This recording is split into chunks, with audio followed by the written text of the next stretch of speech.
आज मैं आप लोग के साथ इस वीडियो में डिस्कस करूँगा हम किस तरह जेनेटिक कंजर्व करते हैं। जितने भी ऑर्गेनिज्म होते हैं, प्लांट या एनिमल्स, हम किस तरह इसको बचा सकते हैं जेनेटिकली।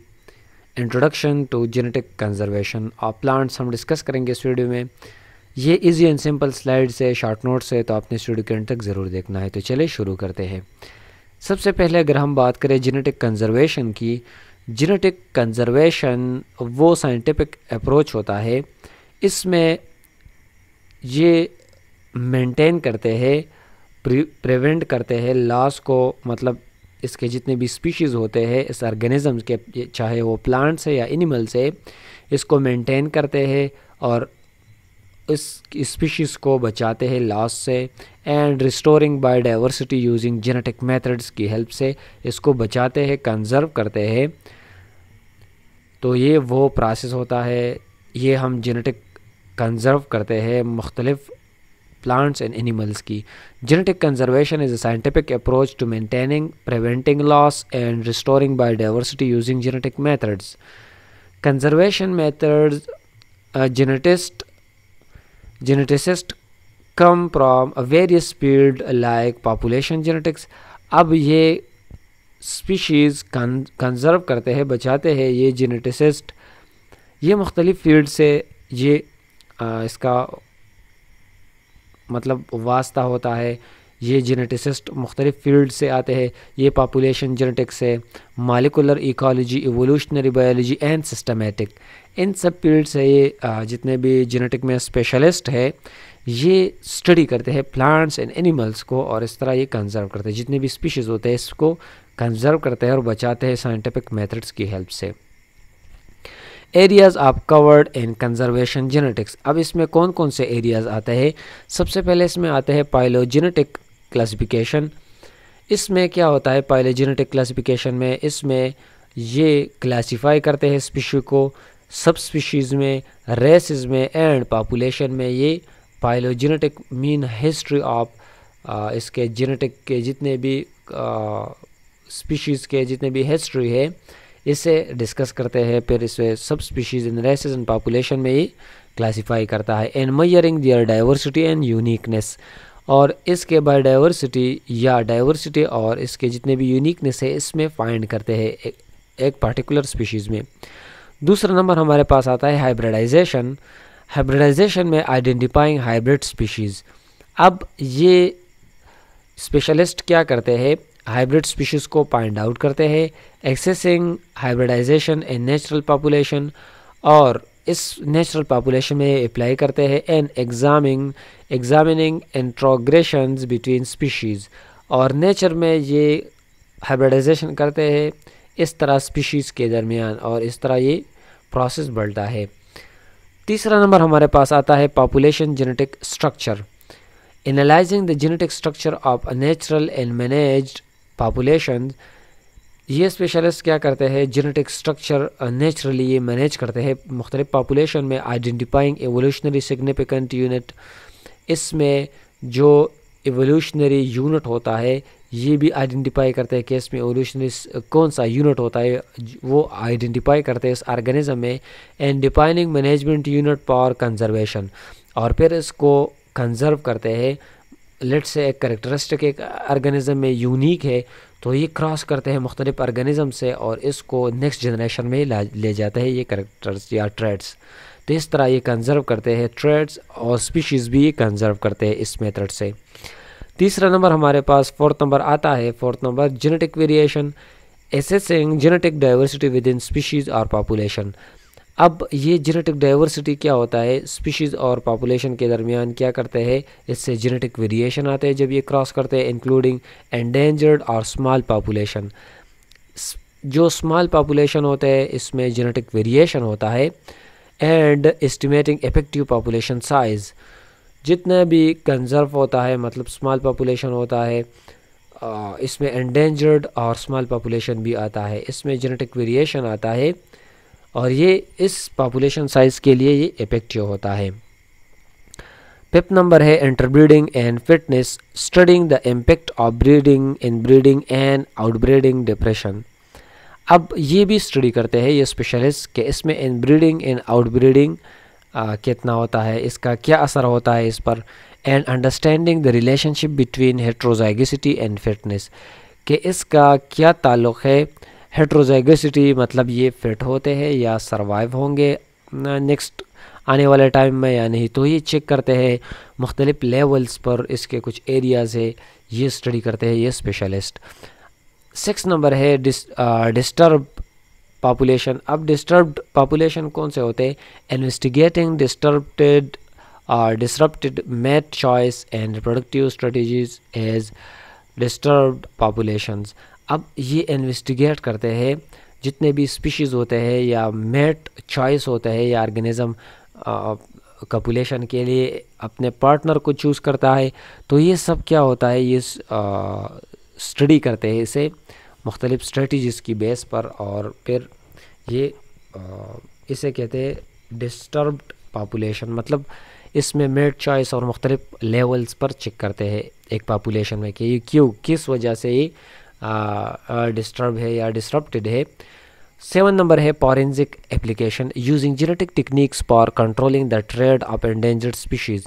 फॉरेंसिक एप्लीकेशन में ये भी एरियाज़ ऑफ जेनेटिक कंजर्वेशन में आता है, क्योंकि जितने भी जेनेटिक टेक्निक की हेल्प से कंट्रोल करते हैं कि जितने भी एंडेंजर्ड स्पीशीज़ है इसके ट्रेड को ये कंट्रोल करना, मतलब ये इस पर ट्रेड तिजारत होता है, जितने भी एंडेंजर्ड स्पीशीज़ होते हैं एक मुल्क से दूसरे मुल्क में जाते हैं, तो इसको कंट्रोल करना जेनेटिक टेक्निक की हेल्प से।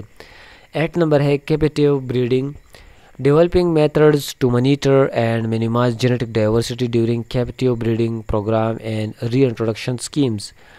अब इसमें ये वो मेथड्स आते हैं, इसमें ये मैक्सिमाइज़ करते हैं जेनेटिक डाइवर्सिटी को, मतलब मॉनिटर करते हैं, इस पर मुख्तलिफ टेक्निक्स अप्लाई करते हैं और इसकी हेल्प से ये ब्रीडिंग क्या करते हैं, ये मुख्तलिफ स्कीम्स के हेल्प से जेनेटिक डाइवर्सिटी ब्रीडिंग की हेल्प से प्रोड्यूस करते हैं ऑर्गेनिज्म में। जेनेटिकली मॉडिफाइड ऑर्गेनिज्म, अब जितने भी ऑर्गेनिज्म है इसको जेनेटिकली मॉडिफाई करते हैं, addressing conservation issues related to the introduction of genetically modified organisms। अब ऑर्गेनिज्म में क्या होते हैं, जेनेटिकली इसको मॉडिफाई करते हैं, तो इससे भी कंजर्व होता है ये स्पीशीज और organisms. contaminants and adaptation, examining the interaction between environmental contaminants। अब ये भी चेक करते हैं कि इसका environmental contaminants से किस तरह इंटरेक्शन होता है इकोसिस्टम में या इन्वायरमेंट में।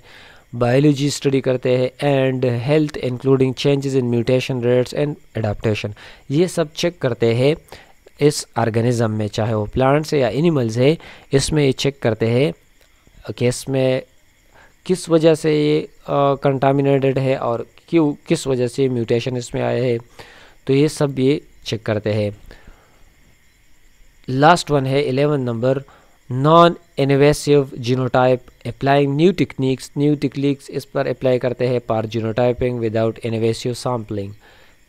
इस पर मुख्तलिफ टेक्निक्स अप्लाई करते हैं जीनोटाइप वाइज, मतलब जीनोटाइपिकली इस पर मुख्तलिफ टेक्निक्स अप्लाई करते हैं, तो इस वजह से ये भी कंजर्व होता है ये स्पीशीज़। अब नेक्स्ट टॉपिक है सिग्निफिकेंट ऑफ जेनेटिक कंजर्वेशन, इसके फ़ायदे क्या है। The first agricultural revolution led to the domestication of plants with diverse genetic makeup। अब अगर हम बात करें फर्स्ट सिग्निफिकेंट की, तो इससे एग्रीकल्चर में रिवोल्यूशन आता है इस जेनेटिक कंजर्वेशन की हेल्प से, और इसमें जितने भी प्लांट डोमेस्टिक प्लांट्स होते हैं इसकी वजह से ये डाइवर्स जेनेटिक मेकअप बनता है, तो इसके फ़ायदे हैं ये जेनेटिक कंजर्वेशन की प्लांट्स में। Modern breeding focused on high production, आज जितने भी ब्रीडिंग हो रहे हैं ये हाई प्रोडक्शन पर कि इसका पैदावार ज़्यादा हो, and uniformity but resulted in a loss of ancient genes. इसका एक फ़ायदा ये है ये मॉडर्न ब्रीडिंग की, जितने भी प्लांट्स अब ब्रीड होते हैं क्रॉस करते हैं इससे एक न्यू वेराइटी बनते हैं, तो इसका एक फ़ायदा ये है कि हाई प्रोडक्शन होता है लेकिन ये एंशिएंट जीन लॉस होते हैं और ये इसमें चेंजेस आते हैं, तो ये एक लॉस है। फ़ायदा भी है लेकिन नुकसान भी है। The green revolution further reduce genetic resources, अब हमारे पास ये ग्रीन रिवोल्यूशन भी होता है इस जेनेटिक कंजर्वेशन की प्लांट्स की हेल्प से। फर्दर रिड्यूस जेनेटिक रिसोर्सेज, और जेनेटिकली ये क्या होता है, रिसोर्सेज भी कम होते हैं जब ये मुख्तलिफ़ किस्म के क्रॉसेस करते हैं। ब्रीडर क्या होते हैं, क्रॉसिंग करते हैं या ब्रीडिंग करते हैं। इससे एक फ़ायदा ये है कि ये ग्रीन रिवोल्यूशन मेंटेन होता है, और दूसरा ये कि जेनेटिक रिसोर्सेज भी इससे मतलब इफेक्ट पड़ता है। Preserving genetic diversity is crucial due to changing environments. अब जेनेटिक डाइवर्सिटी प्रिजर्व करना भी इम्पॉर्टेंट होता है, क्योंकि इन्वायरमेंट भी चेंज होता है। जब इन्वायरमेंट चेंज होता है तो ऑर्गेनिज्म में ऑब्वियसली चेंजेस आते हैं। दैट में challenge the adaptability of selected varieties, और ये चैलेंज करते हैं कि जितने भी वेराइटीज़ होते हैं ये अडाप्ट होते हैं। तो इसको प्रिजर्व करना, कंजर्व करना, ये एक इसका फ़ायदा होता है कि किस तरह जेनेटिक डाइवर्सिटी को कंजर्व किया जाए या प्रिजर्व किया जाए। स्ट्रेटजीज ऑफ जेनेटिक कंजर्वेशन की अगर हम बात करें, इसमें सबसे पहले आते हैं collection in fields in gardens. अगर हम चाहे कि इसे कंजर्व करें तो मुख्तलिफ स्पीशीज़ की कलेक्शन करनी चाहिए स्पेशलिस्ट को फील्ड्स के तो और गार्डन से, और इस पर रिसर्च होना चाहिए, ठीक है, जितने भी वाइल्ड है या फार्म्स, इससे मुख्तलिफ वेराइटीज़ सेलेक्ट करना। Collecting representative samples of traditional varieties and preserving them in botanical gardens में से preserve करना, research farms and wild farms में से preserve करना। सेकंड है preservation of seeds, seeds को preserve करना, storing seed under appropriate temperature and moisture condition to maintain their availability and genetic integrity। तो इसको भी preserve करना, जितने भी seeds है आज इसको preserve करना आने वाले टाइम में। use of modern टेक्निक्स का इस्तेमाल, utilising tissue culture and meristem culture for conserving vegetatively propagated plants के लिए ये जितने भी न्यू टेक्निक्स है ये इस्तेमाल करते हैं। कंजर्वेशन ऑफ वाइल्ड प्लांट्स को हम किस तरह कंजर्व करते हैं। Recognising the important of wild plants varieties as valuable genetic resources and conserving them. जितने भी वाइल्ड प्लांट्स होते हैं इसको कंजर्व करना भी इम्पॉर्टेंट है। कंजर्वेशन ऑफ नेचुरल कम्युनिटीज़, जितने भी इससे रिलेटेड कम्युनिटीज़ है इसको भी कंजर्व करना। प्रोटेक्टिंग नेचुरल कम्युनिटीज़ फ्रॉम, और जितने भी हमारे पास